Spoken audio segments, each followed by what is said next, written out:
maybe it's the blue skies and the sunshine. I'm Natalie Gochner. I lead the Kim C. Gardner Policy Institute at the University of Utah. This is our home, the Thomas S. Monson Center. Welcome to all of you. Welcome to those of you that have not been here before. This beautiful mansion was gifted to the University of Utah in 2014 by the Church of Jesus Christ of Latter-day Saints. It was intended to be a central gathering place and an embassy for the university downtown and a place for policy leadership. And it's our pleasure to call it home. Our president, Taylor Randall, is here today. Welcome, President Randall. We've got the Commissioner of Higher Education here, Mr. Wilston-Hume. Thank you for being here. So many other dignitaries and all, but we're here to do important state business. And I'm excited to welcome to the building the Lieutenant Governor and the Governor, who are going to sign some bills, and then we have a message to share. So I'll turn the time over to Governor Cox. Well, Natalie, thank you for that kind introduction. Thank you for welcoming us into this beautiful space. It's great to be here. President Randall, thank you as well. And to our legislators who are here with us, thank you for joining us. This is really the first of what will be several ceremonial bill signings. We're excited to be out here. We should have done this one outside for sure. Finally, it's nice to.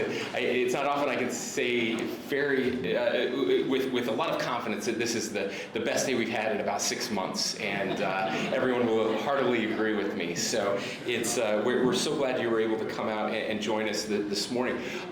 We always do this. I think every governor has done ceremonial bill signings during a compact 45-day session with 575 bills. It's very difficult to focus on some of the most important bills. Obviously, the media does a good job of focusing on some of those, certainly the most controversial ones, but often the least controversial ones that have the biggest impact don't get the attention that they deserve. And that's one of the major reasons that we do these ceremonial bill signings. Now today is a little different.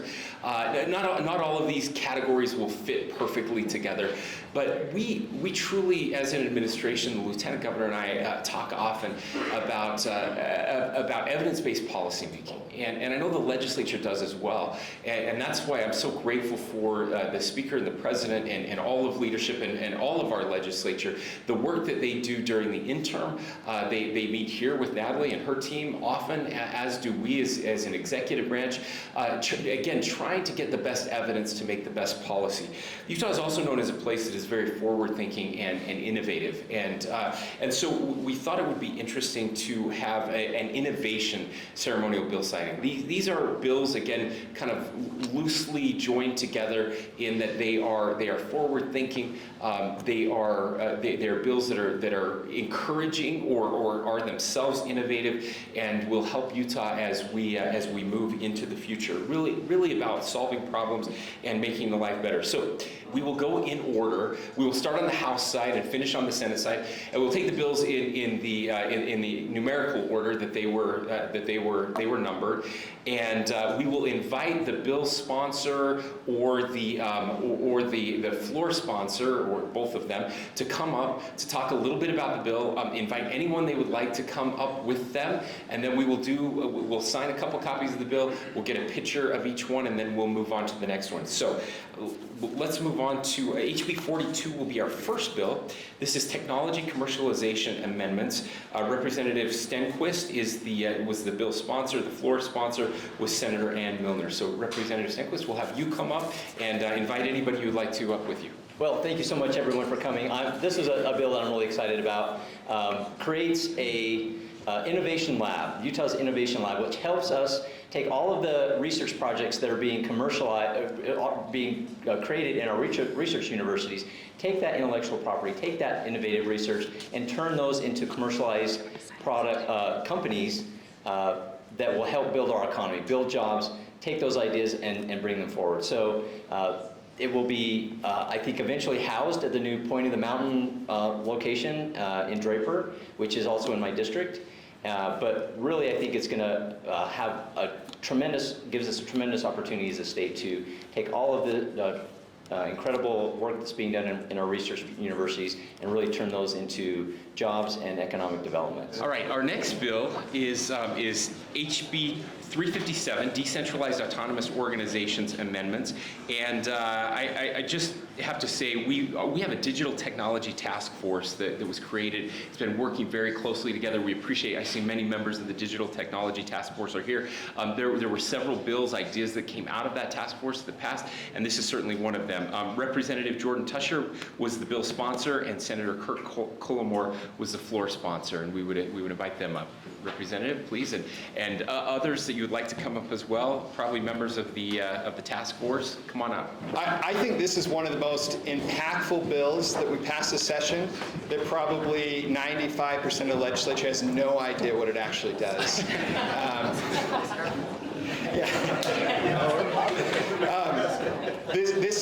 We've had an amazing group, as the governor said, in working on the Blockchain and Digital Innovation Task Force and coming up with ideas. And as we met over the last interim to talk about what we wanted to accomplish, this was number one on our list.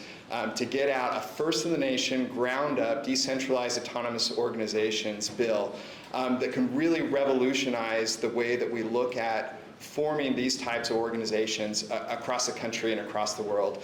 And so I just want to thank the great work that the task force did in pushing us and answering questions and figuring out the right approach to take this. I'd like to call it especially Rob Lamb, who took the lead in the sub-working group on this and really did the lion's share of the work in getting it to the finish line. And then, of course, our good friends in the Department of Commerce who came in and helped us find a way to take the ideas, kind of this decentralized notions, and make it in such a way that it's actually workable in our state, that doesn't put any more risk, but allows for these companies to continue to innovate and grow in our state. So I'm just so happy to be a part of this, and want to give some time to Senator Cullimore to speak as well. Thank you. I'll just briefly add to what Representative Tusher said. That I really do think this will be super impactful to our state, especially when you couple this with the Business and Chancery Court that we passed, and we gave that business court jurisdiction for this type of for DAOs and that type of potential litigation. I think it really has a potential of allowing Utah to become kind of like the Delaware for DAOs. As Delaware is to corporations, Utah can be to DAOs, so I'm excited about that. Okay, next up we have House Bill 426, which is statewide energy policy amendments. The bill sponsor is Representative Jefferson Moss, and the floor sponsor is Senator Kirk Cullimore. Representative Moss. Thank you, and I would invite our energy folks, we've got a few of you here, to come up and join as well. So I know some of you have been involved in this, and obviously Senator Cullimore. This was an exciting bill for me to run. It actually came prior to session. Our caucus was looking at what were some of the most critical needs in the state that we saw facing us. And one of those is energy, and we know that there are some challenges with our energy.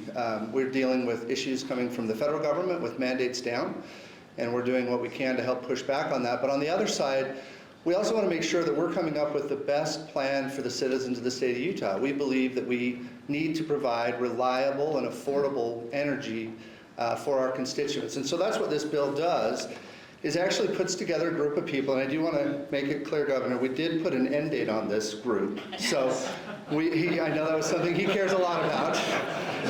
But we required basically 6 months, and we put Greg Todd, and I don't know if Greg is here, but our Office of Energy Development, we've got Harry here to help us. But we asked them to come together with some of the brightest minds in the state of Utah. We want industry partners, we want all of our higher education partners. We have some of them here today that are doing some really cool cutting edge research to help to come together on a strategic plan of where we're going to make sure we're moving the state forward. In addition, we put $1 million of ongoing funding to support research. We know that there's a lot of opportunities out there right now, federal private grants that we can go after to help support these research initiatives. So this provides additional funding to support that. And then finally, it's helping with workforce. We think there's some opportunities here if we can develop the workforce of the future. There's a lot of things we can do to help provide those jobs, but also particularly in our rural areas. We think there's a lot of unique opportunities that we can do with some of this. So anyway, that's what the bill does. Thank you, Governor. Next up, we have House Bill 470, Government Digital Verifiable Record Amendments. Bill sponsor was Representative Paul Cutler, and the floor sponsor was Senator Cullimore. As we know, digital records are becoming increasingly important in our world, And this was an opportunity to get together and put some guidelines and policy around digital records. A lot of people are concerned about privacy, auditability, security around digital records. So this sets up a working group, not a task force, not a board, nothing that needs to be destroyed later, to make sure that Utah is leading in terms of our policy around digital verifiable network records, and also sets up a pilot to show that this can be done safely and securely.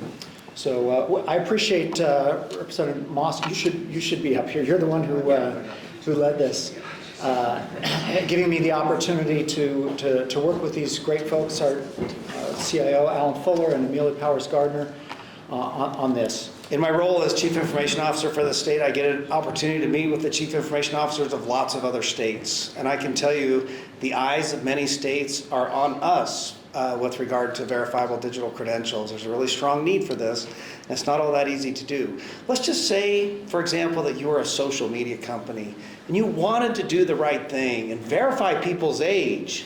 It would really help if you had a verifiable digital credential to do that with. And baby steps now, but hopefully we'll get there in the future. I would also just state that I so appreciate, you'll notice that for many of these bills we have the obviously the bill sponsor, but members of our administration as well, as they work very closely together. We so appreciate the legislature working closely with our department heads and with our agencies so that we can get these things right.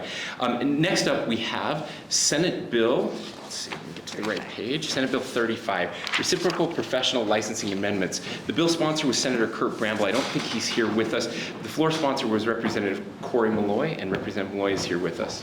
One of the things that I've loved most about being in the legislature is really helping our people here in the state of Utah get to work.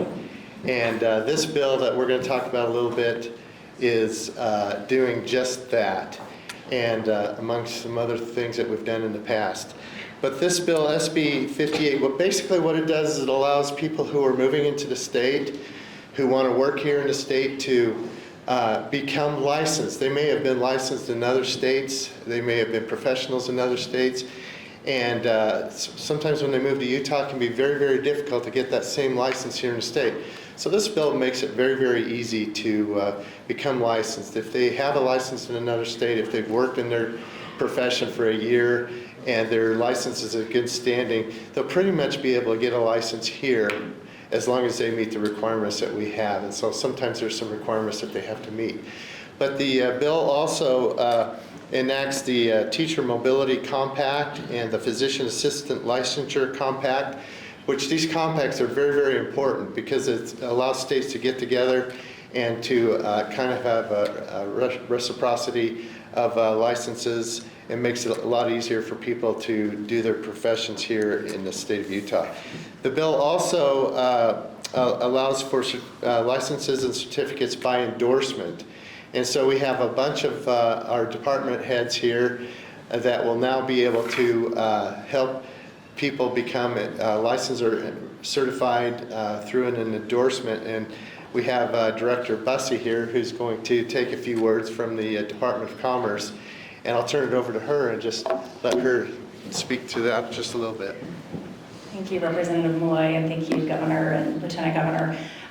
This is really exciting for us, the Department of Commerce. So SB 35, which was co-sponsored by Senator Bramble and Representative Malloy, actually builds on another bill that was passed in 2022, SB 43, that actually created this same pathway for folks coming in from foreign countries, immigrants and refugees, that they can come here and be able to obtain a certification, a license, a professional license through our Division of Professional Licensing, which does the mammoth share of professional licensing for the state of Utah. So doctors and nurses and cosmetologists and construction workers and all of those kinds of folks. When people come in from foreign countries, they often cannot work in their chosen profession, in the profession that they've been credentialed from their previous country. And so what this does is that, what SB 43 in 2022 did, is it actually created that pathway and gave our Division of Professional Licensing, or DOPL, that authority to create that pathway. And so we actually wanted to celebrate SB 35 this year that builds on that. We wanted to recognize some of the folks that we've been able to bring through this process, some of our first folks that we've been able to bring through the process to get credentialed here in Utah. And so I wanted to recognize Yulia Lang from Ukraine. She got a license in cosmetology, very exciting. And also Paula Cepeda from Colombia and Ecuador, and she got her license as a master esthetician. I think, Paula, you were our first one, very, very first one. So we're continuing to build up the great, the capacity so we can get more of these folks through this system, and then SB 35 will open that up to other agencies that do professional licensing. So I'd love you guys to come up for the picture as well. Is Rosanna here as well?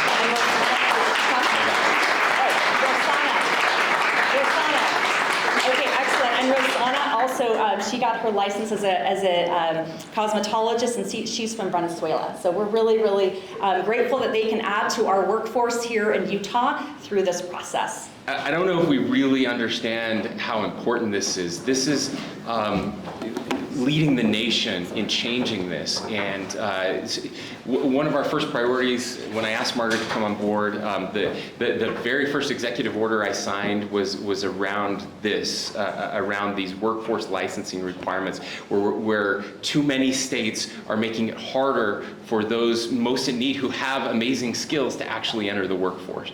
And we are changing that here in Utah and setting a standard for the nation. I'm just so proud of the work of legislators who have stepped up into this space. And again, the support, Mr. President, thank you to make this happen, to show that there is a better way. We need these wonderful people who are living in our state and have these skills, and now we can utilize them. And it's a banner day, so thank you for your work. Okay, next up we have Senate Bill 62, hydrogen amendments.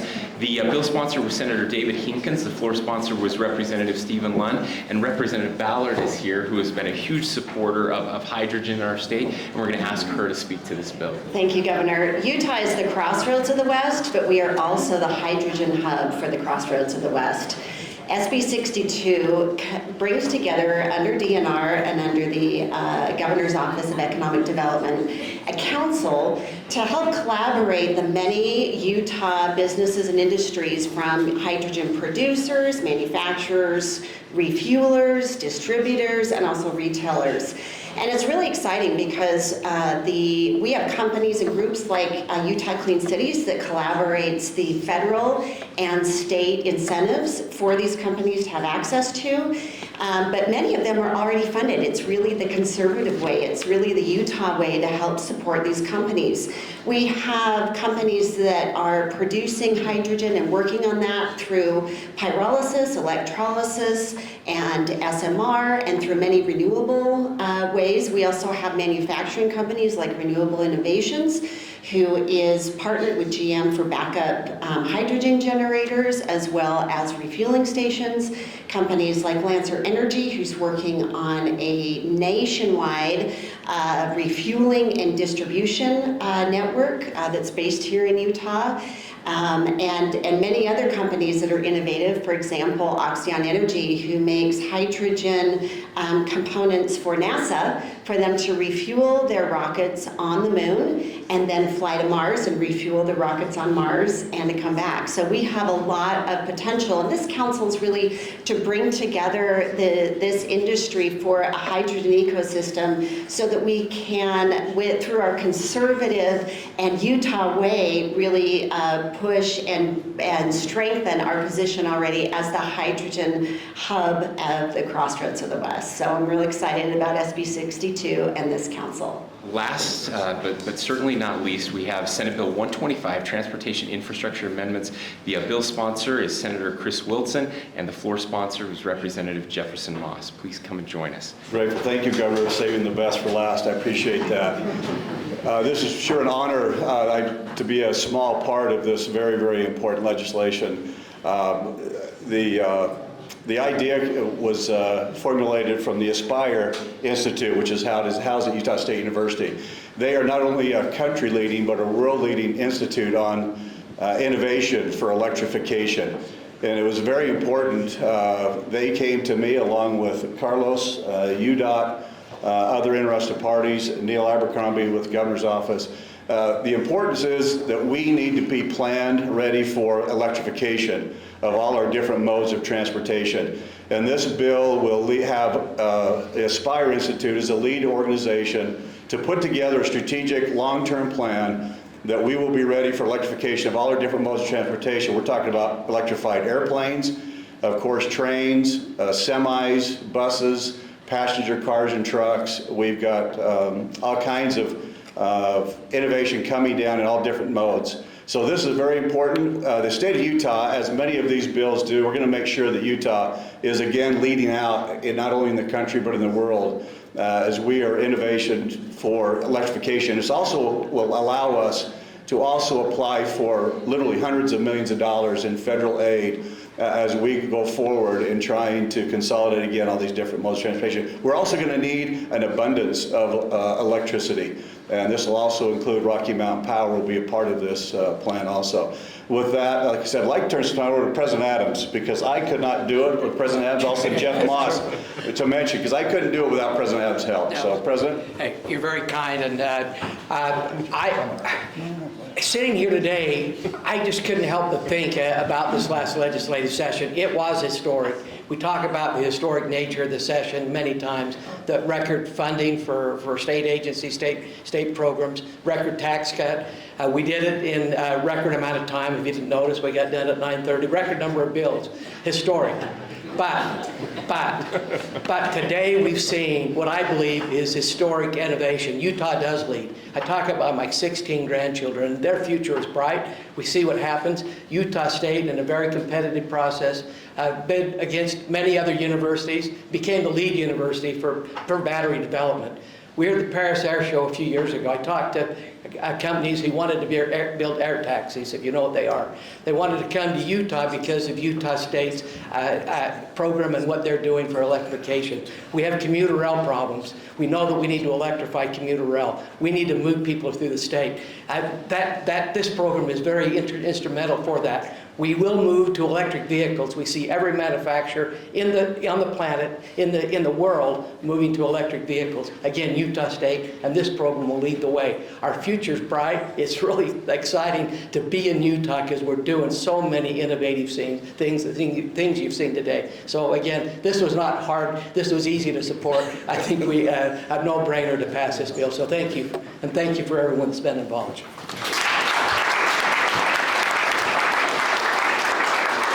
I tried not to speak, but I will.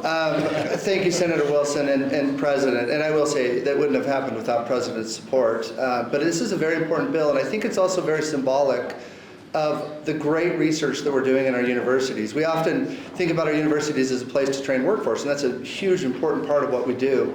But when we travel the world, and I've traveled the world in my day job as well as in my legislative capacity, our universities are doing things that are leading the nation and the world.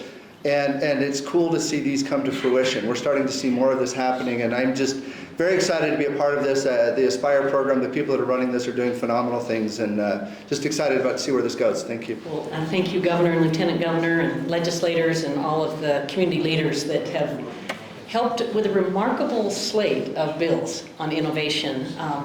I'm reminded of Ray Norda. Many of you remember Ray Norda was the executive with Novell in Utah County back in the 90s. And he was famous for the quote, you can fight change and die, you can accept change and survive, or you can lead change and prosper. And that's what we just saw, was this amazing display of Utah leading. Let's do another round of applause.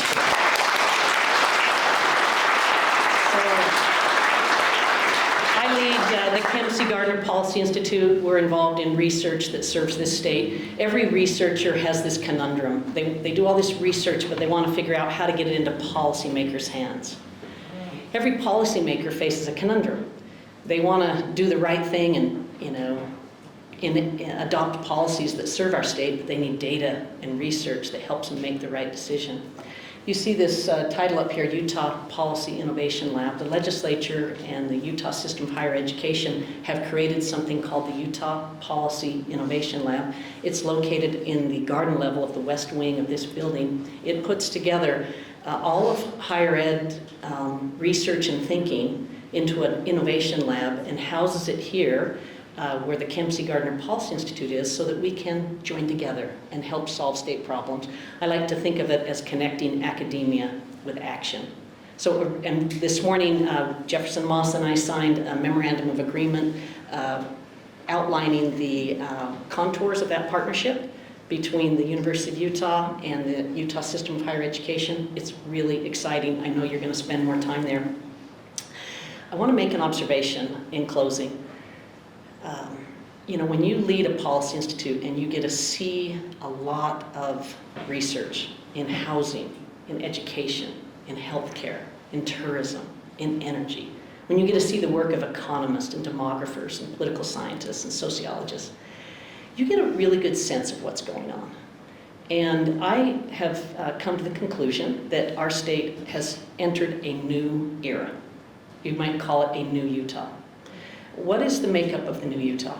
Well, in 2010, we were the 34th largest state in the country.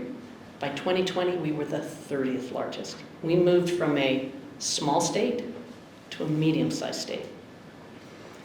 We used to be a unicultural society. We're now a multicultural society. We used to get most of our growth from births, from fertility. Last 2 years, we've gotten most of our growth from outsiders moving in. We've been discovered. We're changing right before our eyes. And interestingly, we've always had a strong economy, but if you look at the data closely, you'll see that we've had a strong economy in the past, but over the past 5 to 10 years, and including COVID and the leadership that was shown by this state, we have a nation-leading, power-packed, strong, dynamic economy. And all of those things, I think, create a new Utah for us. The trick is that with a new Utah comes all these opportunities, more direct flights, more major league sporting teams potentially, more of a lot of good things, but it also creates immense challenges. What are we going to do with our canyons? You know, you can't get up them. What are we going to do in Park City between Kimball Junction and the resorts? It gets crowded. The congestion takes away from our livability. What are we going to do with the Great Salt Lake as we use more water? And so the summation of what we've seen today is we have to be a state that leads. We have to be a state that invests. And I'm so grateful for a governor, lieutenant governor, attorney general, legislators, university presidents, business leaders that get the job done.